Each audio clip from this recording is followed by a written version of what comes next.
இது ஊர் அறிந்த உண்மை.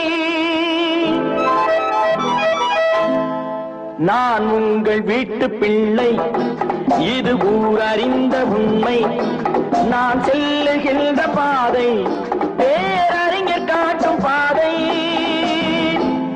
காலந்தோறும் பாடம் கூறும் மாறுதல் இங்கே தேவை. ஏழை எளியோர் துயரம் போக்கும் செயலே எந்தன் சேவை. பிறந்த நாடே சிறந்த கோயில், பேசும் மொழியே தெய்வம். இதை மறந்திடாமல் வாழ்ந்து வந்தால் கோபுரமாகும் கொள்கை. உனக்கொரு பங்கும் எனக்கொரு பங்கும் உலகில் நிச்சயம் உண்டு. ஒவ்வொரு மனிதன் உழைப்பினாலும் உலகம் செழிப்பதுண்டு.